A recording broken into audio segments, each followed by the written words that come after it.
Today we will be going to the second chapter, that is the Samadhipada. Before that one, so this was the prayer yesterday I showed you.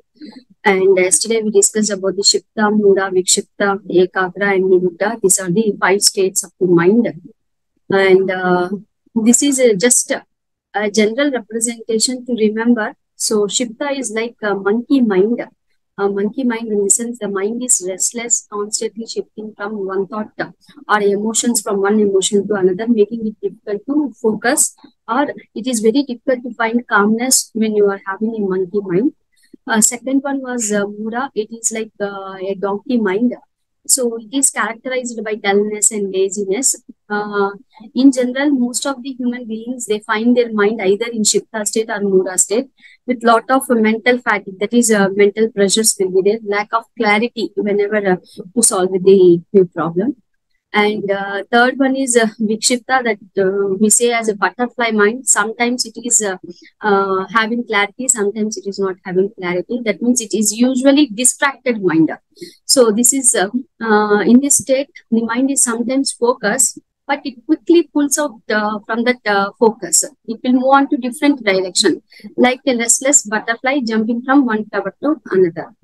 The fourth one is known as the Ekagra, the trained mind, and here it is a single pointed mind. So always with lot of concentration and absorption, the mind fully engages in the present moment. That is always self-aware what we are doing. So the last one is known as the highest state of mind, that is the mastered mind, Niruddha. So after moving from Ekagra, our mind enters into the fifth yoga state of mind, Niruddha. So your mind is completely still and no longer agitated or disturbed by any kind of factors, whether it is external or internal. In general, we always want a yogi to have Niruddha mind, that is the mastered mind. So yesterday we have gone through all these 12 sutras which were in the syllabus. Adha yoga anushashanam, yoga chitta vritti nirodha, tada drishte swarupe avasthanam, buddhi sarupya mitratra, vittaya panchataya klishta aklishtaha, pramana viparya vikalpa nidra smriteha, pratyaksha anumana agamaha pramanani, viparyayo mitya jnanam vignya jnanam dhruva pratishtitam, shabda jnananupati vastu shunyo vikalpaha, abhava pratyalambana buddhi nidraha, Anukuta Vishaya Santosha Smriti. So last one, Abhyasa Vairagyabhyam Tanvirodha. We discussed up to this 12 sutras which were present in the first chapter. Now we are going to the second chapter. Avidya Asmita Raga Dvesha Abhinivesha Klesha. Okay. So the true translation here it is the lack of awareness of reality. That is, avidya is ignorance, lack of awareness of reality. That is avidya. Asmita means sense of egoism, myself, I. So me. Whenever something is done, you think that I am the doer. So that egoism. Raga means attachment, love, bonding to a particular person, bonding to a particular event, bonding to the sensual pleasures.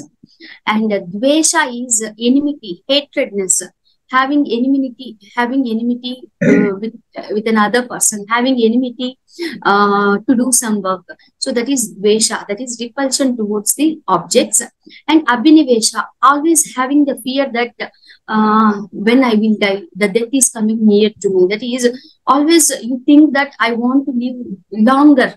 I don't want to die. I want this life to be permanent. I want to live life for 200 years, 300 years. I want to enjoy all the pleasures.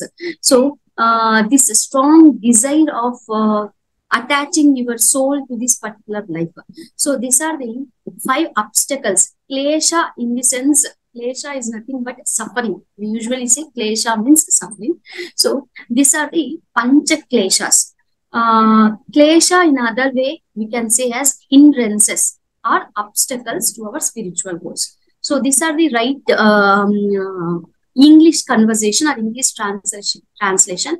Avidya means ignorance, asmita egoism, raga attachment or cravings, dvesha is aversions, abhinivesha is clinging to life. So all this pancha klesha, pancha means 5. This klesha or afflictions or sufferings, these are the factors which affect the human being in such a way that it will produce a karma. When a person is having these 5 kleshas, he always tends to do some karma, and with that karma there will be some result, and with that result in the sense, if you do some activity, there will be a cause, there will be an effect. That effect will again add to your burden, and because of this you will be in the endless cycle: creation, then death, again creation, death, birth, death, rebirth. So we have to burn the seeds of our karma. So to burn the seeds of the karma, to burn all those seeds of the karma, we have to remove these panchakleshas from our mind. So this is like, if you are able to end all the sufferings, then you can achieve the moksha. That means you won't have any rebirth. How to go through that one, we will just discuss. So these panchakleshas are said to be 5 roots of all the problems of the human existence. Whichever problem you take, whatever problem you are taking. For example, suppose you have a property. If someone has occupied your property, the problem is, one, that particular person has raga with the property. Raga means he has too much love on taking the property of others. He has too much love. He wants the entire universe under his foot. He wants others people property also himself. Too much attachment. And here you will be suffering because you have attachment to your own property. You have bought that property with your own money. So the bondage here, 2 types of bondages. One, you are the sufferer because that person has taken your property with force. So whichever problem, whatever problem you take in this entire universe, all the roots are from these panchakleshas. And these panchakleshas have direct effect on our behavior, human behavior. And when it affects our behavior, definitely it is going to affect our health. If the klesha is good, all of these 5 klesha, there is no one klesha that it is good or it is bad. Anything within limit is good for our health. But these panchakleshas are in such a way that even a small percentage of this klesha, it will affect our behavior such a way that it might affect the way we behave with the others and the way we think also. Because of that, our health will also be affected. Either it could be in the form of distress in the sense depression, or in the form of overwhelming pain. Sometimes we might get too much pain also. And as we said, this panchakleshas has very negative effects on the presence of the mind, and it always prevents us from fully enjoying the life, and most of the times it makes us down. That means because of these panchakleshas, we always tend to cling to the things or cling to the scenarios, and we won't be able to entirely enjoy our time. So the first one, as we said, avidya, that is ignorance. And you have to remember that avidya is the root cause of all the kleshas. Avidya is the root cause of all the kleshas, or avidya is the primary klesha of all the kleshas. The other 4 kleshas which we are going to discuss, they are going to be, they have started from avidya. This is the root cause. So definitely you will get a bit where it says who is the mother klesha, or which one of this klesha is known as the mother klesha. The mother klesha is avidya. So you have to remember this. So what is meant by avidya? Vidya means knowledge. Avidya means false knowledge, wrong knowledge, not knowing which is right, which is wrong. So whichever problem you take, any scenario, whichever scenario or wherever you are, the problem could be of any kind. It could be a political problem, it could be an economical problem, it could be a health issue, or it could be a psychological issue. Whichever issue it is, the issue might have been caused because of ignorance in that particular person, or ignorance around the people in that particular situation. So avidya is the root cause of all the sufferings. From avidya, all the other 4 kleshas will be started. So this is the base which obstructs the positive growth of a person. So since we are not having the right knowledge, that is lack of correct knowledge, our positive growth is obstructed because of avidya. And it is said that a person who has avidya, he doesn't understand the meaning of life. If the person is too much ignorant, he doesn't know how to lead his life, how to spend his time meaningfully, how to help others, how to earn punya, or how to be happy with the other people. He doesn't know. He always thinks that whatever he is knowing, he is right. They hold the grudges, misconceptions. So because of avidya, suppose in our family itself, when we are having any function, we might tend to forget one person, to call some person or to invite some person. It was just, it slipped from your mind. It was not intentionally. So it was your daughter's birthday function or whatever it is. You forgot to call your dearest friend, or you forgot to call your nearby relative. It was just you missed it. But that person, because of avidya, he will be thinking that, see, today he has become too high that he forgot to call me. Simple misunderstanding. And he thinks he develops a grudge towards this person. And when a function is happening in his house, he won't be calling us. And without calling us, and then he will start taunting us in front of others, saying that this person has started all this because he has not called me for so and so function. He thinks he has become very big, he has grown big, he has earned some property. So these kind of things, ignorance, because of this simple misunderstanding, so much ignorance has been built up in each and every person. They start grudges, they start scoldings, and they keep this pain all over the life within their heart. They don't want to spill it out. They just keep in burden themselves with this pain and suffering, and they have this a mirror type of wall in between the two persons, which they don't want to break. They always want to be away from this misconfusion. They don't want to clear this misconfusion at all. So here in one of the sutra after this, Patanjali Maharshi says, mistaking the impermanent for the permanent. So why this avidya comes? How or why a human being always thinks avidya, in which situations, when he is going to think like this with ignorance, when he is going to behave in ignorance. Sometimes thinking impermanent as permanent. Impermanent in the sense, so today a boy of 8 years age, if we ask him to go and play with his friends, he will go and he will start playing with the friends. So suppose they were 3 friends, and they start playing a game like catching a ball. He will throw the ball to the person B, and person B throws the ball to person 3. So they keep a bet that whoever catches the ball maximum times, he is going to be the winner. So at the age of 8, he thinks that who catches the maximum times the ball, he is the winner, and he is going to be permanent.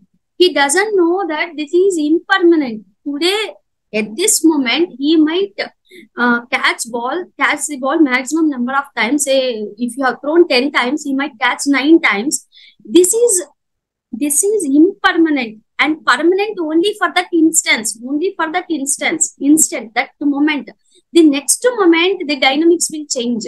So these things, mistaking impermanent as permanent, mistaking happy as sadness, mistaking sadness and happiness, all these things, because of all these things, avidya is going to filled up. Avidya is filled up in the mind. So here we say, another example, we spend so much of time on our outward appearance to look good, to look we go to beauty parlors, we go to other places to clean our body, to we wear very good clothes, we wear jewelry, and so many things we do to protect our outer beauty, because we want to look very good. We want to give a always we say first impression is the best impression.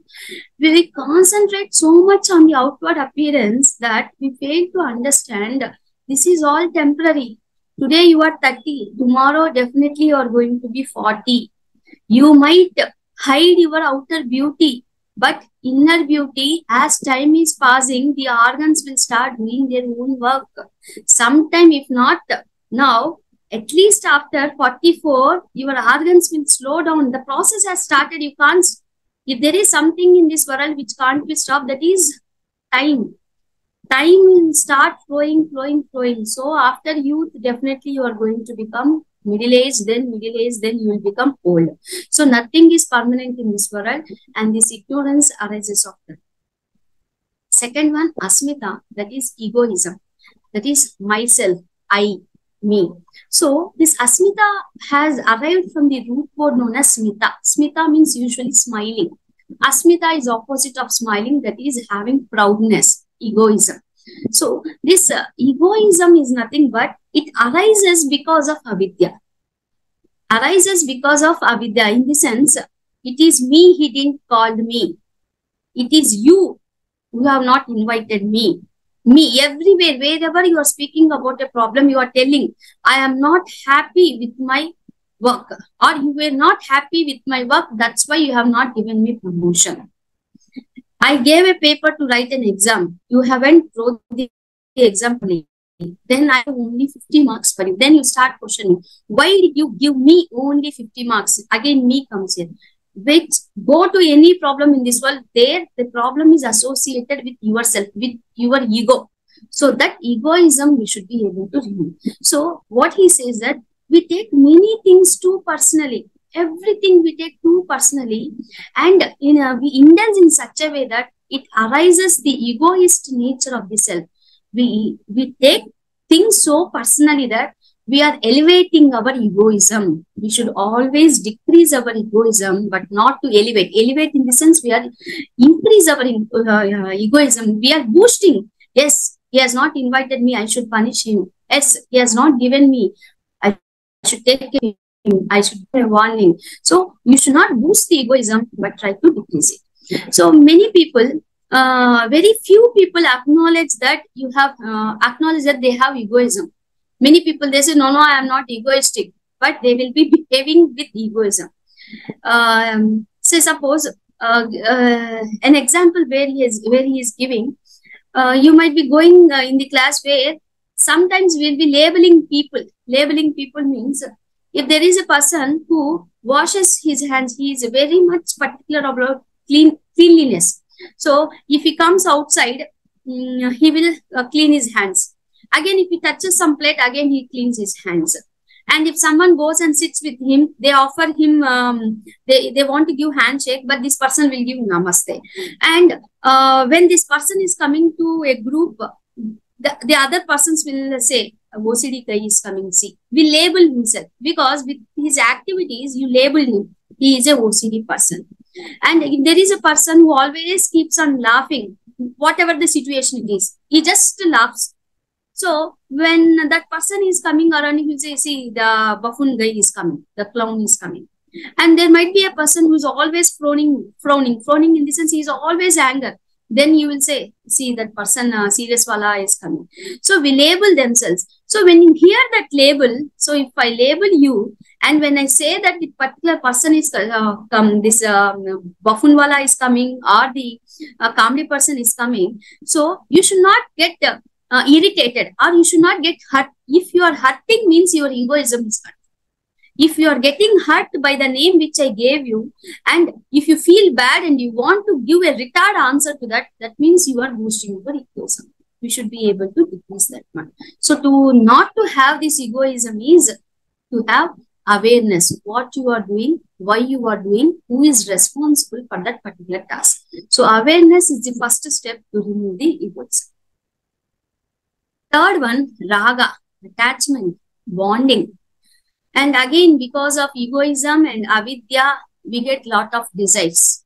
We get lot of desires. All these desires are what? To get something, to achieve something, to reach something. So all these kinds of, to reach something, we have to work hard. To achieve something, you have to give more amount of time. You have to go through some physical pain. You have to be awake late nights to work on that particular task. So many things, physical pain, mental pain, to achieve something. So while you have been attached too much to achieve a task, that you are making your brain, mind, your body, lot of suffering is happening. That means you are working on something. So while you are working on something, if that attachment is not going to work, you have worked on something, but you have not achieved that one, automatically sadness will increase. Because of that attachment, pain is going to be increased.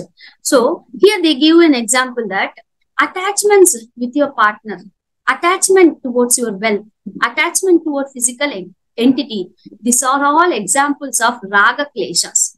So building attachment towards your partner, that is your wife, your lover, or your girlfriend, or your boyfriend, if they are not giving you too much attention, you feel sad. You call them and ask them why you are not calling me, or to your wife, why you are not giving me good food, why you are not talking with me properly. Wealth, if you are too much attached with wealth and if you are not able to get earn that wealth, you become too sad. In the same way, so many things, attachments with the other people also. So all these are the root cause of all suffering. We attach to our children, family, spouse, food, smartphones. Recently, there is too much attachment to our smartphones. In the morning when we wake up, we might not see our wife or husband or kids. We just want to open the smartphone, because without smartphone, nothing is going to happen. So the list is endless. So we should always keep moderation in our relationships, moderation towards the attachment. Use whenever it is necessary. Don't get too much attached. So nowadays, what is happening? If you are missing your smartphone, it is like missing your own identity.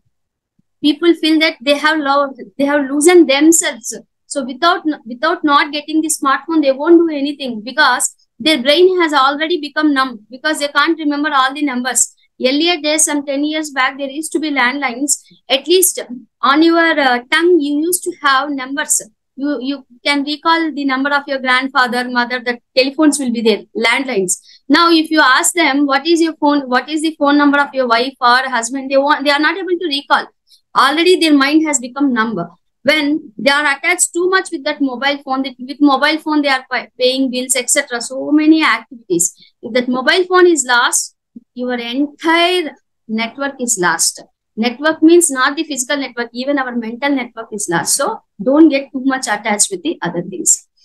Attachment that remains after the pleasures and the feeling of attachment to the pleasant thing. That means attachment that remains after the pleasure.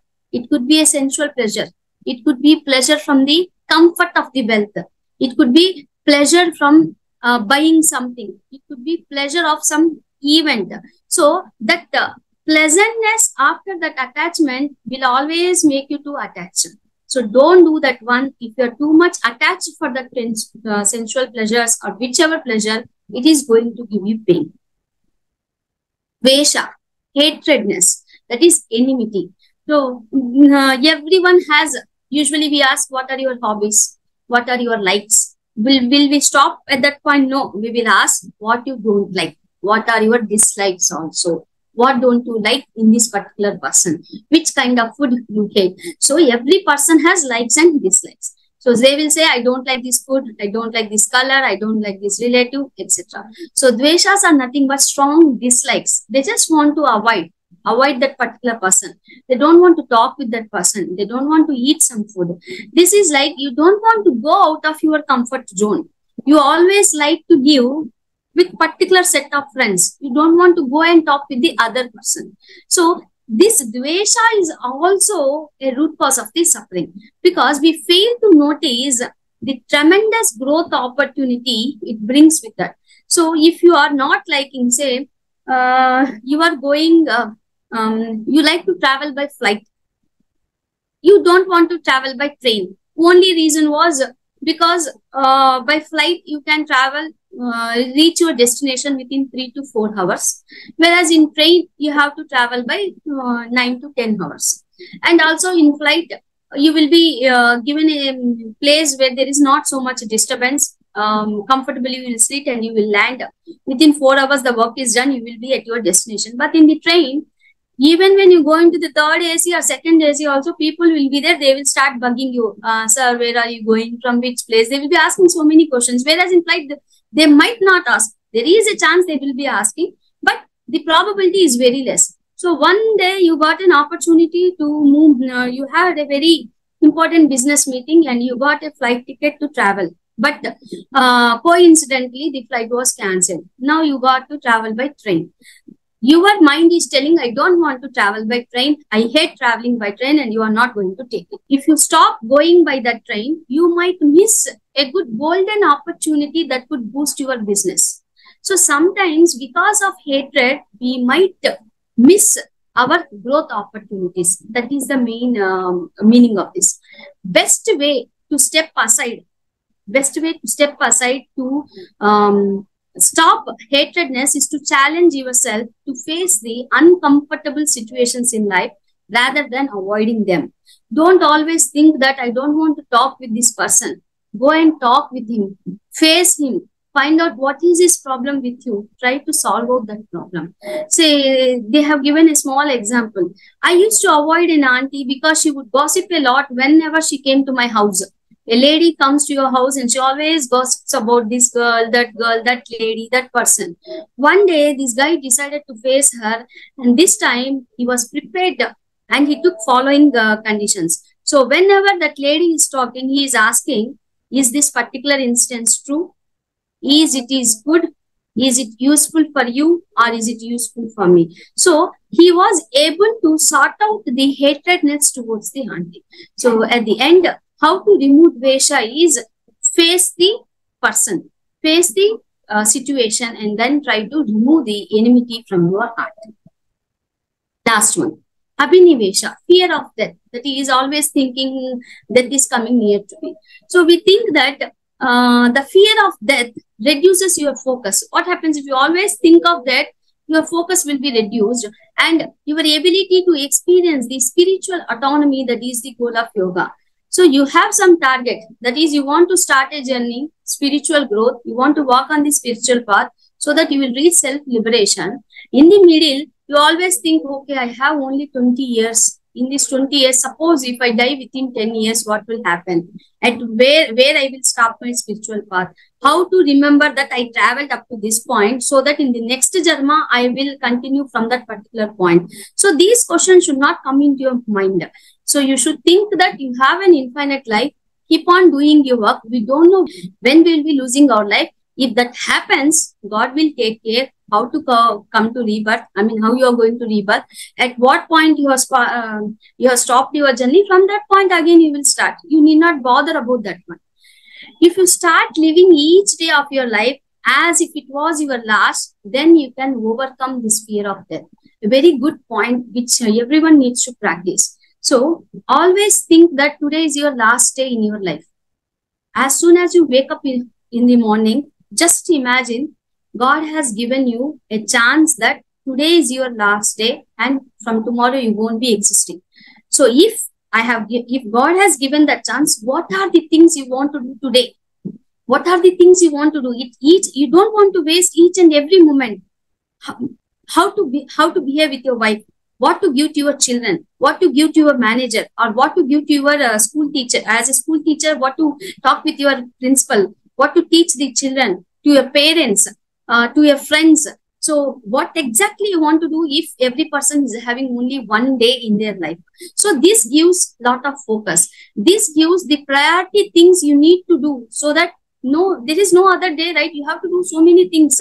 Each and every moment you will calculate and try to do those tasks. You will write the task. Okay, I need to do these things. By morning, finish this. By afternoon, finish this. By evening, finish this.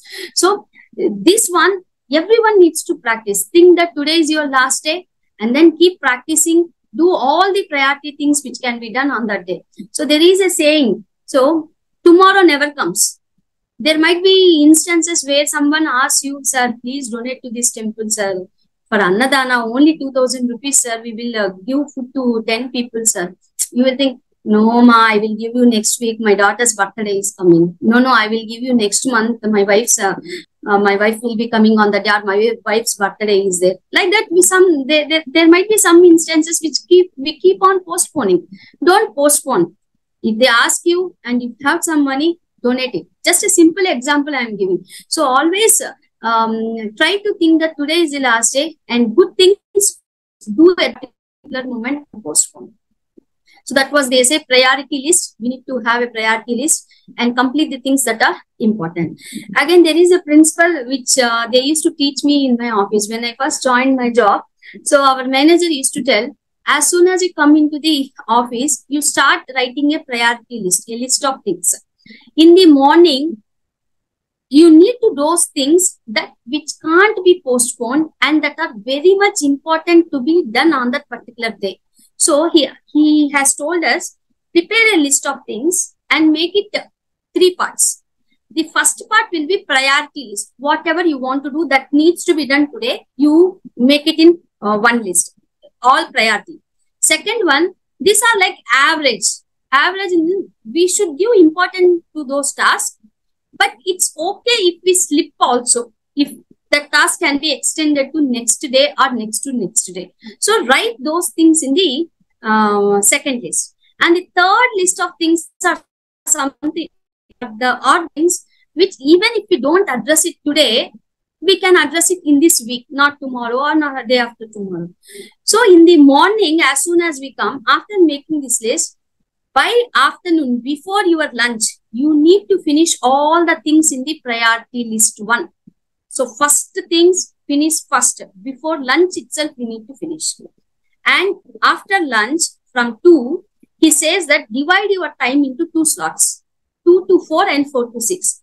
In 2 to 4, do the things which are of average importance. Try to attain those tasks which needs some attention. Try to finish those. And 4 to 6, which are of less priority. So try to see if you can give some time on those tasks. If you are able to give it, just give it. So the next day, what happens?